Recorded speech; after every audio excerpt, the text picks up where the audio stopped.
Bismillahirrahmanirrahim. Elhamdülillah. Vessalatu vesselamu ala Resulillah. Amma ba'du. Esselamu aleyküm ve rahmetullahi ve berekatuhu. Allah Teala'nın barınızdan razı olsun.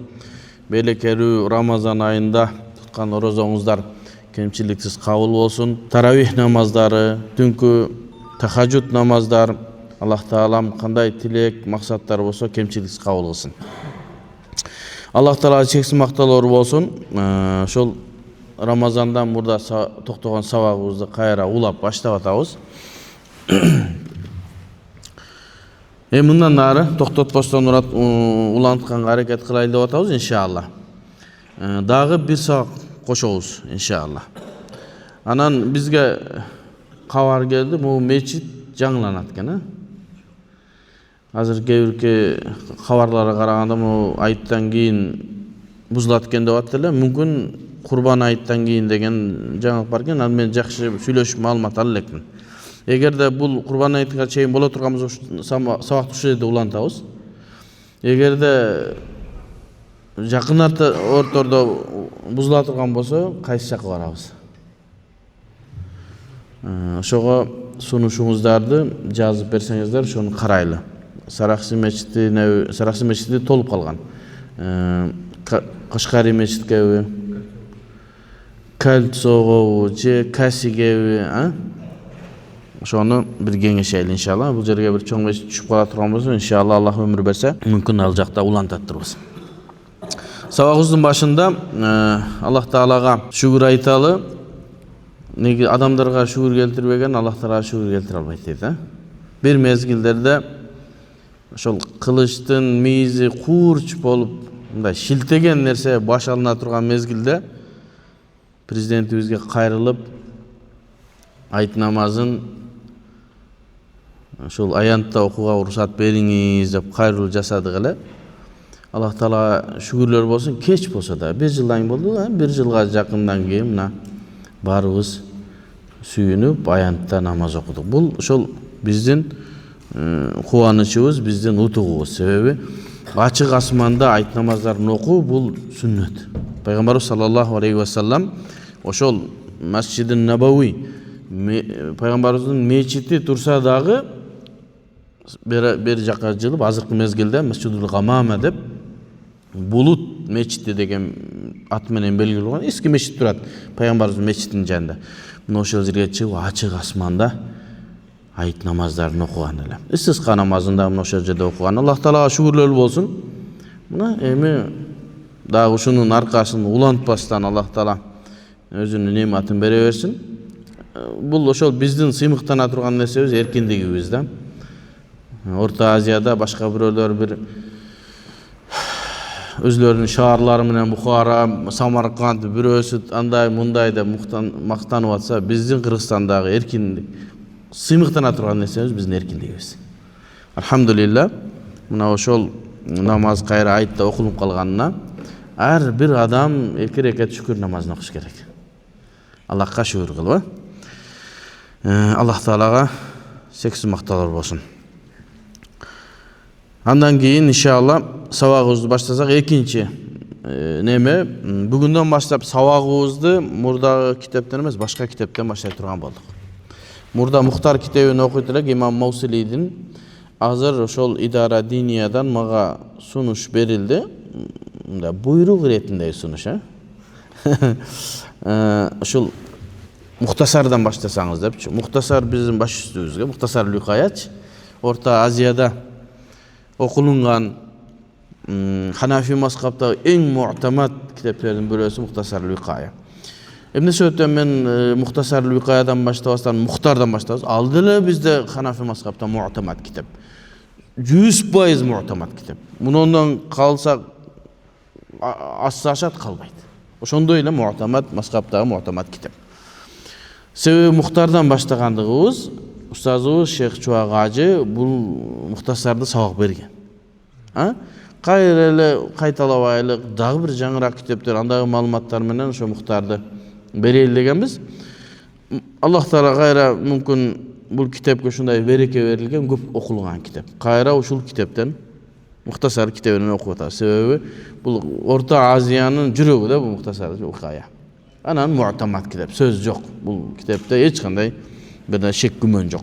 Эми ошол мурдагы Мухтар китебинен кайсы жерде токтогон болсок, ошол жерден баштап эле улантып кетебиз.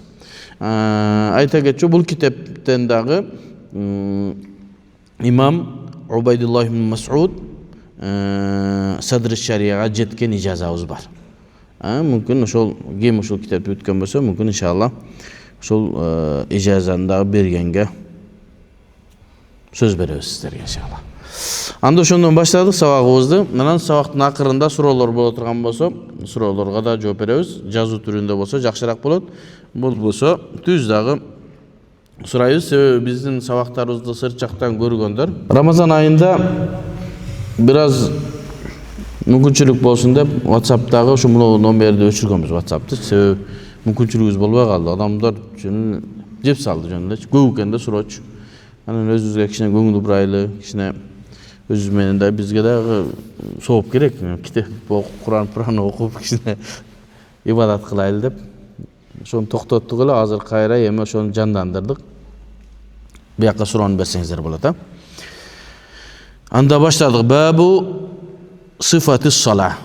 Ушул жерге келип токтогон экенбиз. Эми китептердин немеси мындай тартиби бир аз башкачараак болот. Маанисинен ушул жерге келип токтогон экенбиз. Ушул жерден баштайбыз. Калал имам Садр шария рахимахуллаху таала ва адамаллаху наф'a би улумихи ва улумикум ва улум сайр салихин фи дарайн. Амин. Кала рахимахуллаху таала мин аввал китабин иля ан кал бабу сифатис сала. Намаздын абалдары, сыпаттары боюнча баб. Намаз кандай окулунат ушул боюнча. Кала рахимахуллаху таала фардуха ат-tahrimatu. Намаздын парызы бул тахрима Аллаху акбар деп такбир айтуу. Негизи тахрима деп эмнени айтабыз? Эмне себептен тахрима деп аталынып калды? Себеби Аллаху акбар деп такбир айткандан кийин мурдагы бизге адал болуп кылышыбыз мүмкүн, уруксат берилип аткан нерселер Аллаху акбар дегенден кийин баардык нерсе арам болот. Адал болгон нерселер арам болот. Сүйлөгөн арам, тамак жеген арам, сүйлөшкөн арам, бирөөгө жооп берүү арам болду. Аллаху акбар деп такбир айткандан кийин баардык нерсе бизге арам болду. Ошон үчүн өзү тахрим деп айтылат. Bir nerseni özün aram kılуу. Tahrim деген, ошого tahrime Allahu akbar деп бул дүйнөдөгү бардык бизге уруксат берилген нерселердин бардыгын арамга чыгарабыз. Эмнеге арамга чыгарып атабыз? Allahu akbar. Бул дүйнөдөгү фани дүйнөдөгү амалдардын бардыгы мен өзүм арам кылдым. Мен Аллах Таала менен байланышам. Аллах Таала менен сүйлөшөм. Ошого өзүмдүн оюмду айтам, пикиримди айтам. Сурай турганымды сурайм. Ошонун мага парыз кылган намазын окуйм деген сөз. Ошого намаздын биринчи парызы бул не? Ат-tahriма. Аллаху акбар деп айтуу. Ушу менен намаздын биринчи парызы башталды. Бул негизи Ханафи мазхабта эмне деп айтылат? Рукун, шарт дегендер бар да, намаздын ичиндеги парыздар боло турган болсо бул рукун деп айтылат. Намаздын сыртындагы парыздар боло турган болсо аны шарт деп айтат. Бул tahriма намаздын сыртында али кирилекпиз. Аллаху акбар бул шарт болот, парыз болот. Эгерде ким намаз окуп атып, ушуну айтпай калса, индеп эле келип туруп алса, намазы намаз эмес. Bir parzı taştıgan bulup kalata. İmam Muslim rahmetullahi aleyhi Muaviye ibn Hakam degen As-Salami au Sulami de aytılınat. Radiyallahu anhudan şul hadiste rivayet kılat. Peygamberimiz sallallahu aleyhi ve sellem ne dedi? İnne hadihi salata la yasluhu fiha şey'un min kelamin nasi innema hiye tesbihu ve tekbiru ve qiraatul Kur'an dedi. İmam Muslim 537. nomerde hadiste. Şul hadiste aytılınat. İmam Muaviye radıyallahu anh Peygamberimiz sallallahu aleyhi ve sellem şu hadiste rivayetinde inne hadihi salat. Bunu biz okuyduğun namazımız la yasluhu fiha şey'un min kelamin nas.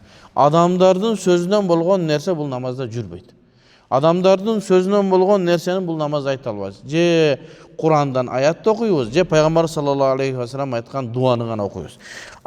бирөө суроо берсе, пайгамбар саллаллаху алейхи вассаламдын айткан дуасы деле адамдын сөзү го. Пайгамбарыбыз адам десе, ла янтиqu анил хава ин хуа илля вахин юха. Пайгамбарыбыздын айтканы дагы бизге вахий, Ошон үчүн масдар шариаттагы өкүм алына турган мастар болуп атат, Ошон себептен инна хадиhi салата ла яслуху фиха шей'ун мин каламин нас. Адамдардын сөзүнөн болгон эч бир нерсе бул намазда айтылбаш керек. Аллаху акбар дегенден кийин демек барт нерсе арам болду деген сөз. Адамдардын сөзүнөн болгон сөз да сүйлөбөйсүн. Иннама хия тасбих. Бул намаздын ичинде эмне? Аллаху акбар, сами Аллаху лиман хамида, Раббана лакал хамд. Башка бир риваят Раббана ва лакал хамд. Субхана раббиял азим. Бардыгы тасбихтер, зикирлер. Мына ушуларга гана уруксат дейт. Ва такбир. Аллаху акбар. Аллаху акбар деп ар бир рекет рукундөргө абалдарга өзгөрүлүп аткан такбирлерди айтабыз. Намазда ушул нерселерге гана уруксат дейт. Ва кираатул Кур'ан, жана Кур'анды окуйбуз дейт. Мына ушуну имам Муслим рахматуллахи алейхи өзүнүн сахih китебинде баяндаптыр. Анан бул такбир тахриман фарз болуусунун эмне менен фарз болгон десе, Аллах Тааланын Кур'анында А'ла сүрөсүндө 15-аятында ва закара исма раббихи фасалла. Аллах Тааланын исмин зикир кылып, андан кийин намаз оку дегендеги зикр исмуллах. Зикр Аллах Тааланын атын зикир кылуу. Аллаху акбар, Аллах Таала улук, Аллах Таала бийик деген нерсе мына ушул тахрим болду. Андан кийин дагы Аллах Тааланын башка бир аятында Муддассир сүрөсүнүн 3-аятында ва раббака факаббир такбир айткан деди. Ошо такбир дагы мына ошо менен. Ушул аяттын Муддассир сүрөсүнүн 3-аятынын тафсиринде эмне деп келиптир? Шейх айтат: "Ва кад жаа фи тафсир аннаху урида бихи такбиратул ифтитах.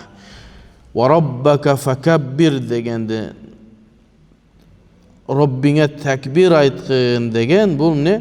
Урида бихи такбиратул ифтитах. Намаздардагы Аллаху акбар деген такбир ифтитах, башка айтканда такбир тахрима айтылган дейт. Себеби бул жерде ва раббака факаббир деп буйрук берилип аткандыгы мына ушул парыздык алып барат дейт. Себеби ал амру яхтади вужуб. Аллах Тааланын берилген буйругу парыздыкка же важиптыкка далат кылат. Ушул жерде бир суроо. Бардыгы эле пайгамбар саллаллаху алейхи вассаламдын же Аллах Тааланын аяттарынын буйруктары бардыгы эле парыз болобу? Усули кайда менен ал амру яхтади вужуб. Буйруктар милдеттүүлүктү талап кылат деген бардык эле буйруктарбы? Жок. Бардык буйруктар эмес. Себеби аны ошол муштахид мутлак имам Абу Ханифа, имам Малик, имам Шафии, Ахмад ибн Хамбалга окшогон алымдар ошол буйруктарды изилдеп чыккан. Бул буйрук фарзга деп чыгарган, бул буйрук сүннөткө деп чыгарган, бул буйрук мустахабка деп. Эгерде биз мазхаб кармабастан туруп түздөн түз Курандын аяттарынан өкүм ала турган болсок, анда жанагы эрежени үйрөнүп алып, Аллах Тааланын ушул буйруктарынын бардыгы милдеттүүлүктү талап кылат десек, анда чоң проблемага түшөт экенбиз. Биринчи проблема. Себеби биз пайгамбарыбыздан канча деген кылымдардан келгенден кийин илим алуунун жолун ортого так албагандыктан кайсыл буйрук парызга, кайсыл буйрук важипка, сүннөткө, мустахабка экендигин айырмалап биле албайбыз. Бул чоң адашууга алып барат. Анан дагы бир дагы сахаба пайгамбарыбыз саллаллаху алейхи вассалам муну парыз, муну важип, муну сүннөт деп эч бир ибадаттагы буйруктарды айткан эмес. Анан биз каяктан важип, сүннөт деп айтып алдык десе, адамдарга ошонун айырмасын билүү үчүн муштахид мутлактар ошону жазып чыкты. Бул парыз экен, бул важип экен, бул мустахаб экен деп. Мазхаб кармасаң пуштың. Эмне себептен антип бөлүп чыкты? Бул парыз, бул важип, бул сүннөт, мустахаб деп. Себеби намаздардын ар бир амалдары кайсыл экендигин билбесек, качан намаз бузулушун билбейбиз. Качан сажда сафкы кылынуусун билбейбиз. Качан сажда кылбай эчтеке кылбастан эле кетибизди да билбейбиз. Bizde эгерде намазыбызда парыздар бузулуп кала турган болсо, намазыңыз бузулду. Сажда саф кыласыңбы? Пайдасы жок. А сен өзүң оюңда ойлойсуң, мен намазда адашып кетип калдым, мен сажда саф кылып коеюн. Өтпөйт. Себеби парызды таштап кеттиң же парызды буздуңбу, намазды кайтарып окуш керек болот. Эгерде биз ошонун кайсы нерсе парыз экенин билбесек, кантип кылабыз? Айырмалап кантип билебиз? Ошого муштахиттер адамдарга жеңил болуш үчүн мынау парыз, мынау важип, мынау сүннөт деп бөлүп койгон. Бир буйруктар бар, важипти кадалаткан. Аны таштап кое турган болсоң, акырында адашуу саждасын кылсак, ошо менен эмне болуп калабыз? Намазыбызды оңдоп кетебиз. Кээ бир буйруктар бар, ал сүннөт мустахабтыкы болот. Эгер ошол намазда калып кете турган болсо, сажда сафы да кылбай, ушундай кете беребиз, болду. Бир аз суубуз азыраак болуп калат, болду. Сүннөттөн калып калабыз, намаз бузулбайт.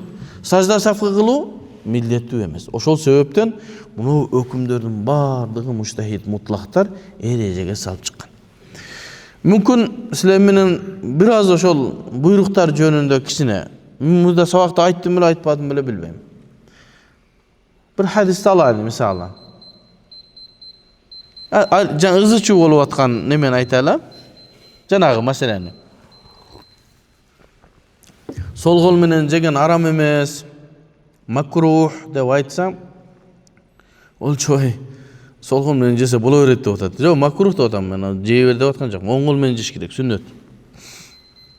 Жок, сол кол менен жеген парыз деп атат, анда оң кол менен жешиң парыз. Сол кол менен жешиң арам боло турган болсо, оң кол менен жешиң парыз болот. Автоматтык түрдө. Андай болсо болбой калат. Ошо хадиске келели. Пайгамбар саллаллаху алейхи вассаламга бир кичинекей бала келди дагы, чогуу отуруп тамак жеп калды. Мүмкүн муну мурда уккансыңар. Дагы илим деген нерсе, бир уккан нерсени, миң уккан нерсени биринчи уккандагы угуу берүү, ошол илим болот. Ошо менен бышат. Имам Бухари рахматуллахи алейхиден сурашкан экен: "Я имам, сен адамдардын аттарын, ким алсыз, ким даиф, ким сахих экендигин шундай так билесиң жаттоо менен. Бул нерсеге сен кантип жеттиң?" деп Имам Бухаридан сураганда, "Касратун назар" деген. Көп караган, карап отура берген. Ахмад ибн Хамбал мындай: "Яхья бин Яхья даиф, Яхья бин даиф." Карай берип, уже жашоосундагы негизги нерсе деп койгон, эсинен чыкпай турган бул. Ошого маселелерди кайра угуп берсек, ал ордунда бекемделине берет. Кайра уккандын зыяны жок, пайдасы гана бар. Бир бала келди да пайгамбардын жанында отуруп калганда, пайгамбарыбыз эмне деди? "Я гулам, саммилла, бисмилла" деп айткын деди. Пайгамбар саллаллаху алейхи вассалам саммилла, бисмилла деп айтканын себеби ар бир нерсени бисмилла менен айтуу жакшы. Саммилла деген нерсе бисмилланы айткын деп буйрук берди. Бул парызбы, важиппы, сүннөтпү, мустахаббы пайгамбар айткан жок.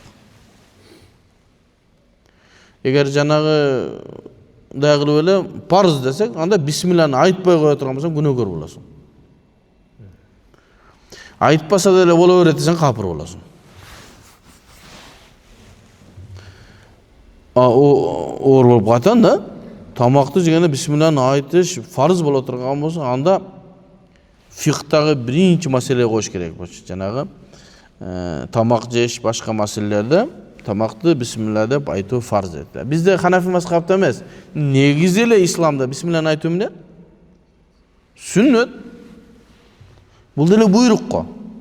Бирок алымдар ошону сүннөттүккө алып барды. Сахабаларды карады, сахабалардын амалын карады, фатваларды карады, пайгамбарыбыздын башка хадистерин карады, бисмилла деп айтуунун парыздыгына далалат кылган далилдер тапкан жок муштахиттер. Андан кийин эмесе эмне кантип аны сүннөт деп коет. Ошону баарын изилеп чыгып туруп андан кийин сүннөт деди. Андан кийин жанагы балага эмне деди? "Я гулам, кул бияминик" деди. Оң колуң менен жегин деди. Анан ушул жерден сол кол менен жеш арам дегендер ушул буйруктан алып алган болуусу мүмкүн. Себеби оң колуң менен жеш фарзы деген. Себеби оң колуң менен жегин деп буйрук берип атпайбы? Буйрук бергенде демек парыз болуш керек. Анда бисмилланы да парыз жаш керек, баардык бир темада келип атат. Bismillahni aytishda farz boş gerek. Oң kol menен жешсе farz boş gerek. Экинчи дагы ошо балагам не dedi? Kul bima yelik dedi. Dagı buyruk berdi dedi. Özüň aldığan je dedi. Öldüň emиш. Özüň aldığan jеш farz. Araptardın bardığı уже günökör bolup ketdi. O senin astından эле alıp жей берет. Çoğu tamak жеп калсаңчы. Мындай ал жакта жилик тартуу деген нерсе жок да арактарда. Койду чаап туруп эле күрүч менен бышырат. Сон тамагы негизичи. Астына мындай табак менен жылтырак палас көрүнүп турган дасторкондун үстүнө коюп берет. Кудага деле ошону коёт, студентке деле ошону коёт. Болду, ошо жей бересиң. Анан кээде кызыгы бар. Жана табакка койбой, жанагы клёнкага тамакты мындай эле төгүп берет. Палас менен бүтүп кошуп жей бересиң клёнкаданчы. Алар ушундай астында эттер кеминин астынан кандай эт чыкса жей берет да. Пешене, жилик тартылбайт. Анан сен зорго бир этти таап, бери тартып, жулуп жеп атсаң, өзүнүкүн жеп туруп, сени астынан алып туруп жей берет. Өлдү алар. Өзүң астынан жеш парыз боло турган болсо, өзүң астынан же деди да. Өлдү. Сен деле кокустан мынтип чекелерин жылдырып, мыяктары мына кылып жесең өлдүң. Аздыган жешиң керек. Астыган жебесең күнөөкөр болосуң. Себеби эмне? Астыган жеш парыз болот атпайбы? Парыз десек деп атабыз да. Эгерде ушул буйруктар менен астынан жеш, жана бисмиллахны айтуу, оң кол менен жеш парыз боло турган болсо, анда фукахалар, Абу Ханифа анда эрежелер түзүп чыгыш керек болчу анда. Астынан жештин сантиметрге чейин бөлүш керек. Кайсыл жерден жесең, кошунаңдын астына өтүп кетесиң табагыңа. Себеби парыз болот атабы. Кандай сууга даарат алыш керек деген изилдеп чыгып атпа, мындай болуш керек, мындай болуш керек деп. Намазда кыраат кылганда аят окуш керектер, канча аят окуш керек? 3 аят кыска, 1 аят узун, өтө изилдеген да, себеби парыз аткарылбай калбасын депчи. Эми өзүнүн астынан жеш парыз боло турган болсо, аны эсептеш керек. 5 мм астынан жеш керекпи? Кокустан, наркынын астында тамак бери көчүп кете турган болсо, жеш адалбы арам, анда жазыш керек болот. Маселе оорулашып кетеби? Оорулашат. Демек, ушунун бардыгы эле сүннөт. Арабтар алып жей берсин, сен деле жей бер. Бирок адептен астыган жеген. Эми ушул 3 өкүм бир жерде келип туруп, анан оң кол менен жешти кантип парыз дейсиң, сол кол менен жешти арам дейсиң. Сол кол менен жеш макрух. Пайгамбар саллаллаху алейхи вассалам ошо сол кол менен жебегиле деп канчалаган хадистерде айткан. Сол кол менен жебегиле. Сол кол менен жеген адептен эмес. Себеби аны менен башка нерселерди кыласың. Бирөө айтат, сен дейт, жинисиңби дейт, сол кол менен жеген дейт. Ал жак менен сен башка жактарыңы жууп чыгасың дейт. Кантип ошо менен тамак жеп атасың дейт. Мен жазып ийдим аны. Мага личкама жазыптыр. Мен жазып ийдим. Сен тиягыңды жууп чыккандан кийин колуңду жуубай эле келип тамак жеп атасыңбы дедим. Жуйсуңбу? А жуугандан таза болду да булан. Ал жардамчы го сол кол. Сол кол менен жеш арам боло турган болсо, демек, оозуңа апарганчалык өкүм арам болот эми, турабы?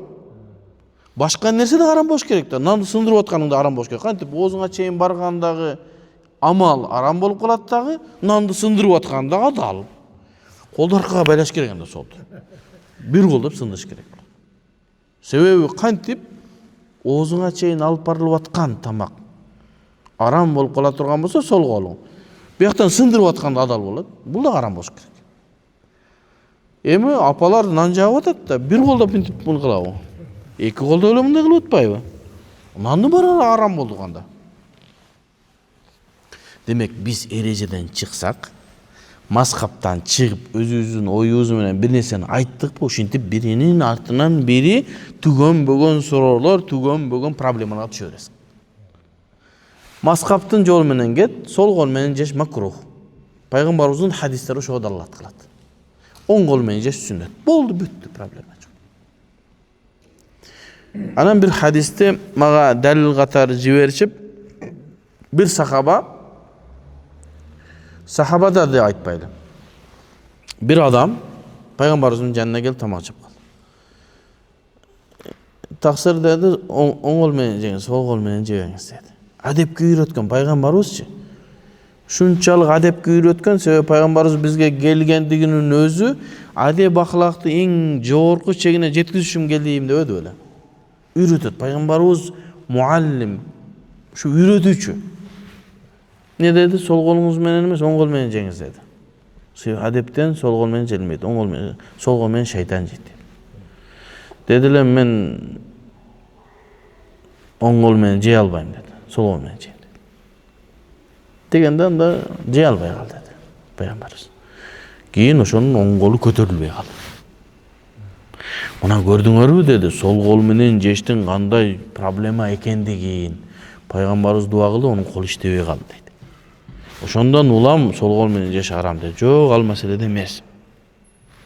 Sol kol menen jegen haram ekendigine bul hadis dalalat kılbayt. Oşol hadistin şartların, çeşmelerin okusanız sonunu çeşip kolgon. Oşonda okuyabız da, ba sırtынан эле карайбыз, matn деп koyduğu jana özünle okup эле сразу hüküm çıkarabız da. Al kişi münafıklardan bolgon dedi. Kadı İyad oşonda dedi. Münafıklardan bolgon dedi. Aram de sen oң kolun menen je dese Peygamberimizge tekebirlik kılıp toğutpostan men jey albayм men sol kol menen jey berem dedi. Tekebirlik kılıp kılışınkenden keyin Peygamberimizge tуура эмес duwa kılgan. Anan sol kol menen jegендердин бардыгынын оң колу көтөрүлбөй шал болуп кала турган болсо капырлар өлдү го. Постоянно оң кол менен кесип сол кол менен жейт капырлар. Туурабы? Ресторанга барганда бычагыңды оң жака, вилкаңды сол жака коюп атабы? Оң менен кесесиң дагы сол менен жейсиң. Өлдү. Кафырлардын бардыгы сол кол иштебей калышкан. Демек ал хадис өзүнчө бир абалга ылайык гана ошол сахабанын же болбосо ошол пайгамбар сахаба дейин десек, ал мунафыктардан болгон экен. Демек ар бир хадистин өзүн терең изилеп чыгышга, Ханафи мазхабы ошонун бардыгын изилеп сонун кылып чыгарып койгон. Анан мен бул жерде мындай ушул айтканча эле кирип кеттик да мына маселеге. Мен атайын бир сабак даярдап койдум. Уну Ханафи мазхабынын негизделишинде сол кол менен жегендин өкүмү кандай экендигин Саракчы мечитте жума күнү атайын сабак кылабыз.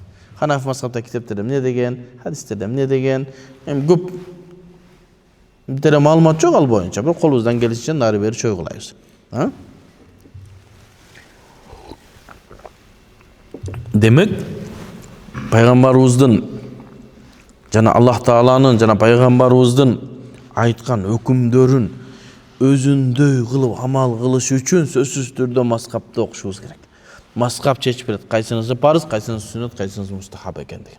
Демек, такбиратул ат-тахрима парыз экен. Бул аяттар мына ва раббака факаббир, Аллах Таалаңа такбир кылгын дегенди алымдар эмне деп чечиптир? Мына ушул такбиратул ифтитах намаздын башындагы такбир тахримага айтылган дейт. Peygamber sallallahu aleyhi ve sellem'den da bir hadisinde Ali ibn Abi Talib radıyallahu anhu rivayet kılgan bu hadiste. Miftahus salati tuhur. At-tuhur. Namazın açkıcı tazalık dedi. Demek daharatın bolbosa namaz açılbayt degen söz. Namazda daharatın bolusu şart. Ve tahrimuha at-takbir. Namazdın bul dünyada barıt nesen sağa aram bolusu takbir Allahu Ekber dep aytуу. Ve tahliluha at-taslim. Anan kantip bolan aram boyunca tura beresiңби? Biro salam berse de жооп бере албай, тамак жей албай, сүйлөй албай. Жок, намаз бүткөндөн кийин сага адал боло турган нерсе ассаламу алейкум рахматуллах, ассаламу алейкум рахматуллах деп болду. Tahliluha adal болуп кайра кайтуу at-taslim salam berүүң dedi. Bul hadisi İmam Abu Davud, İmam Tirmizi özünün Al-Jami' jana sunanlarında rivayet kılan İmam Nevevi rahmetullahi aleyhi bul hadisdi hasanun başkaça aytkanda dalilge jaray turgan hadis dedi. Ekinci parzı vel qiyam. Namazda turu, qiyam bul farz bolot ekan. Qiyam degen nerse emne dese, şunday tik turgan abalyň, senin kolun enkegende oşol tizenge jetpese oşol qiyam şu. Qiyam şu. Yani fi gayri sunan ve nevafil. Sünnetlerde, nafillerde qiyam farz emes. Oşon üçin nafil namazlarda oturup okusaň da bolar. Biroq sowu turup okugandy köpürek bolat. Oşon üçin saparga çygyp atkanda kebir adamlardan suroo köp düşüp kalıp atat da, saparga çygyp atkanda namazda farzga toktobой koyup atat. Taksiler degen men aytdym hem hadi bir nersege özübüz dinibizge özübüz güýbösök, biro güýpire bizge. Taksige oturardan murda, şu menen dogovor kılardan murda sen karolsun da bilesin ya. Taksilerin janına barıp kağa ketesiz dese Jallabatga demde. Anan men bar kança adamsın? Bir adam. Düşünüz beýa maşineň ne dep. Unday normalniýsiň da awtoriteting bar da dogovor tüzgөнгө çeyin. Şimdi tandaganga mümkinçiligiň barmda ya. Oşonda aytyp kaç kerek. Men makul sen menen keteyin. Men kişinin namazlarım var 5 minut toktop koyarsın. Boşon çıkam. Bolbosa çıkmayayım sağa deseniz, a klient gerek bolup kına makul deydi hoca. Demek namazga güýgen adam birinci minut toktop koyat, men jolda ketip atkanda namazlarıma toktop koyuңuz kişine. Taksilerge dele bunday bir sunuş, anan suranışta urmatуу taksistler. Allah Taala rızkıňara bereke bersin. Taksi degen nerse bir amanattın bir bölügü. Amanat. Sen alıp ketip atkan adam senin kolunda amanat. Anın canı amanat. Anın malı, anın sumkası, bardyk nersesi sende amanat. Canı en kımbat amanat sen. Sen sağa düştüğü amanat boynuňa jükdölündü. Oşonu algan jeriňen jetkizgen jeriňe çeyin amanatka kıyanat kılba. Katu aydap, kuskusun geltirtip, je aňtarılıp, öltürüp, je bir kırsyka uçurap, biröөлөрdü mayıp kılıp, je öltürüp, amanatka kıyanat kılba. Akırın ayda jetebiz, badygyz jetebiz. 120 menen aydasaň, 90 menen aydasaň, arasyn bir jarym saatta gana, je 1 saatta gana erterak barşyň mümkin. Biroq senin janyň amanat. Özüňdi da goýla. Oşo maşinenin içinde bir nerse olsaň seni adele bir kızık. Bul dünýä, akça degen nerse wagtyrly nerse gelet ketet. Sen şaşılsaň dele, sen şu men tezirek alıp barıp kayra kaytyp gelip dagı klient alayın deseň dele Allah Taala seni kanday gırysy jasa oşonu aşyk ala albaýsın. Şaşılıp kayra gelseň bu ýaktan klient bolup gaçydyr mümkin. Demek uşol amanatka kıyanatlyk kılbay, şunu sağa oturgan adamlardı öz ordunda şol jerine jetkizişin gerek. Sumkası kalıp kalsa kayra kaytarıp beriş gerek. Anan keyde bul jaktan söylöşüp kalıp jetkirerge kelgende başka baana aytıp başlayt.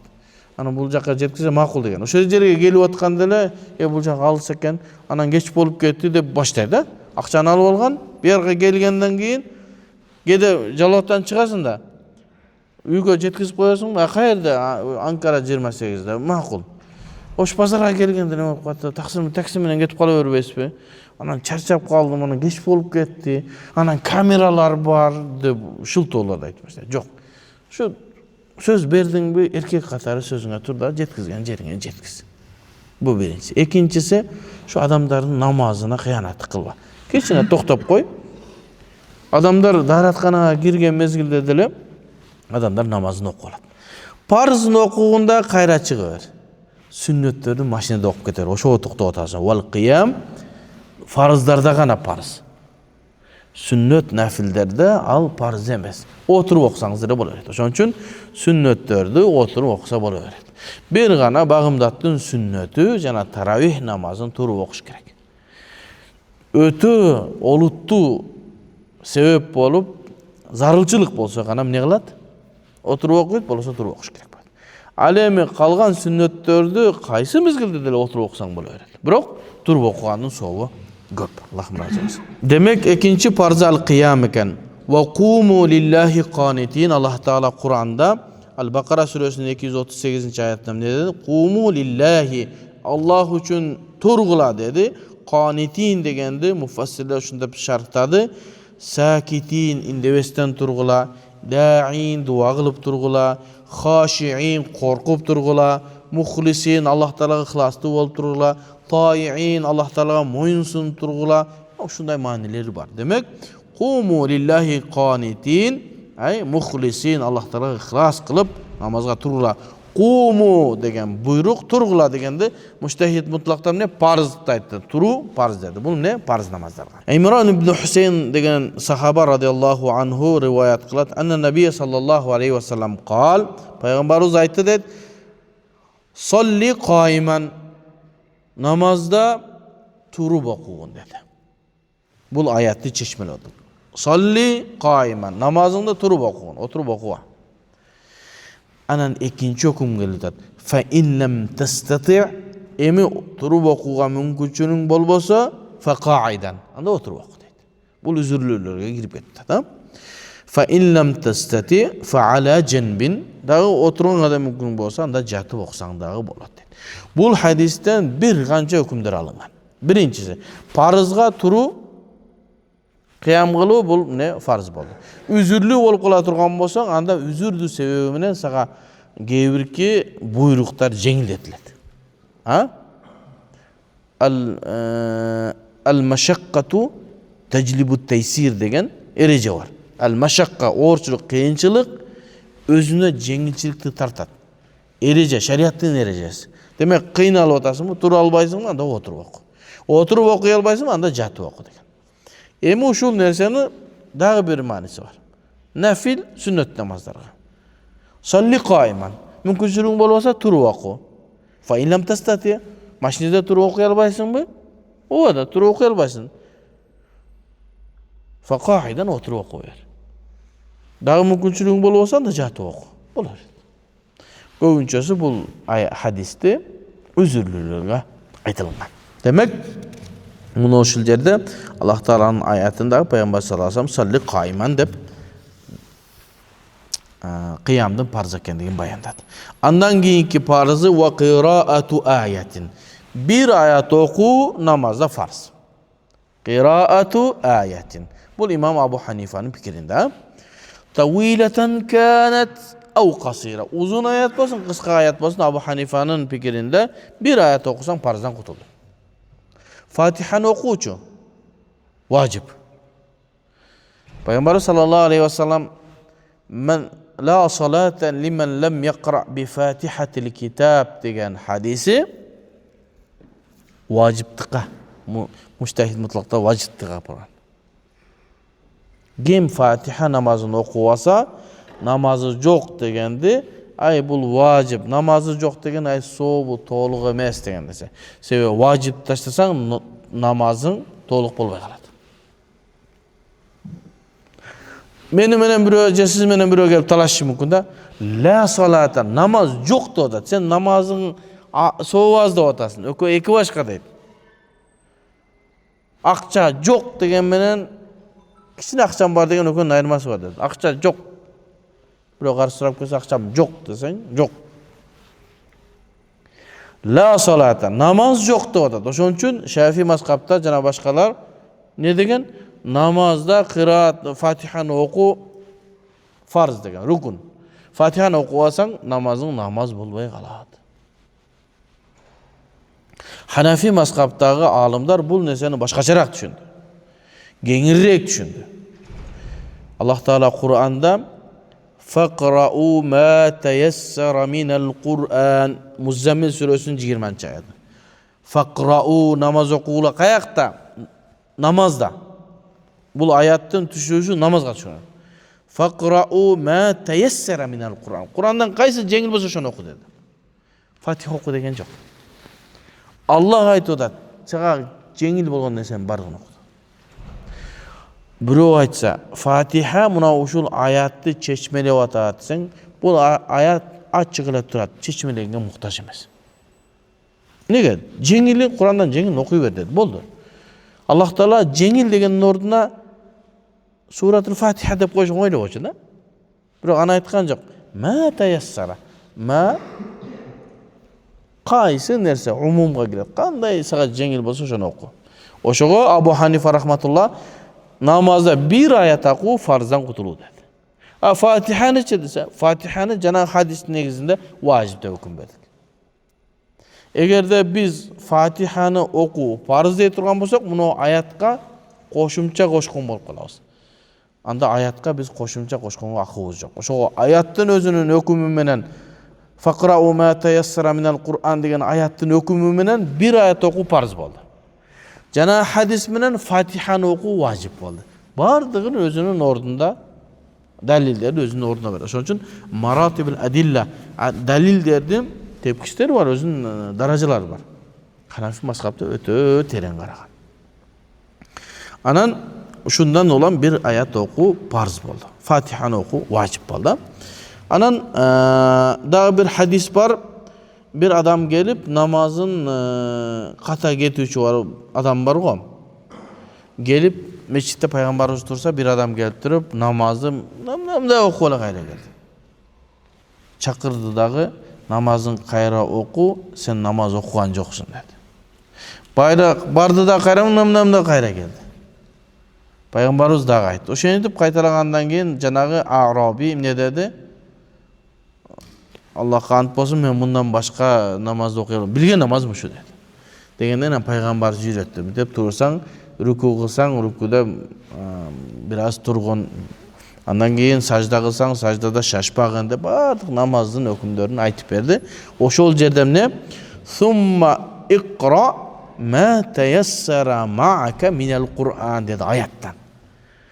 Oşol ele janagı la salata limen lem yaqra bi fatihatil kitab degende aytkan Peygamberimiz jana namazın bilbegen adamga öğretip atkanda ne dedi? Özüngө жеңери болгон Курандан окуй бер dedi. Fatiha'ны oku dep aytkan жок. Demek ошол Arabi janagı namazın kata okuучуга Peygamberimiz namaz öğretip atkanda farzlarını öğretti deydi. Oşoga ne? İqra ma tayassara ma'aka minal Qur'an dedi. Sunan Nesai, Bukhari, Müslim'de gelen bu hadis. Bukhari'den 757, Müslim 397. Oşol hadiste aytkan Peygamberimiz şunday dedi. Demek ayat çeşmelege muhtaç emesken. Jengil bi jengil boldu. Alemi Fatiha bol vacip qadalat kılatken. So hazır bolgan. Jana masaleni aytып atkanda men bir nerseni aytam dep unutup kalpım. Emne söyledi la salata namaz jok dep atkanda sen kanday so vaz dep atasın sen. Uşul hadisin başka rivayetinde Fatiha'nı okuwasaң so vaz degen hadis kelgen. Oşondan la salata degende ay la kamila salatin. Толыққанды намазың болбастан бәлки соғы азырақ болып қалады деген мағына шығарған. Hadisтердің бардығын топ-топ уникальный чечкенде, чуа қажыны уникальный алым дейтілік қо? Бардық несен ордына қойып жооп берген да. Ханафи мазхабта ошондой бардық несен, бардық аяттардың өкүмдөрүн эч бирин таштабастан алып келип окулунат. Амал кылынат. Фи кулли мин ракаатей фарди. Эгерде 4 рекеттик намазың болса 2 рекетинде окуң парыз. 2 рекет боло турганбыз, 2 рекетиңде кыраат кылышың парыз. Демек 3-4 рекетиң парыз эмес деген мухтасардын ибарасы менен. Менен ушу мухтасар окуганда талаш өтөт. 3-4 рекетте Фатиханы окуйсуң, кааласаң тасбих айтасың, кааласаң жөн кете берсең болот дедик го, жөн намаз эмес. Каза намазын окуп атканда да отабыз. А китептерде азыр келет биякта. Ушул эле намазыңда деле Фатиханы окусаң сүннөт, соо көбүрөөк, болбосо тасбих айт, болбосо индебей кетсең де болот деп ушу мухтасарды айтат. Келебиз да. Адамдар мухтасарды окугандан кийин мухтасарды түшүнбөй мен таң калам. Мага каршы чыккандар ушу мухтасарды окуш керек деп талашканда кайра ушу жонтуп калып атча. Же атайын мага каршы чыгат, жана жаман көргөн адам любой жерден жакпайт го, кийими деле жакпайт, басканы деле, сүйлөгөнү, жегени деле, басканы деле, көрүнүшү деле жакпайт го, ошондой болот да. Демек, фи кулли мин ракаатей фарз. Farz namazın 2 reketinde kıraat kılışın farz. Demek 3-4-küde farz emes. 2 reketlik bola turamızda 2 reketinde farz bolat. 4 reket bolsa 2 reket. 11 minut kalıp kalıp şu жерден токтойду. Anda keyingi savazda va fi kulli min rakati vitr va nafl. Ana nafl namozlardan bardığında jana vitrden bardıq ayatlarında qiraat qılıp farz ekenligi jönündө keyingi sabagыбызda bayandayбыз. Wa sallallahu taala khayri halqihi Muhammad wa ala alihi wa sahbihi ecmaîn. Allah'ım razı olsun.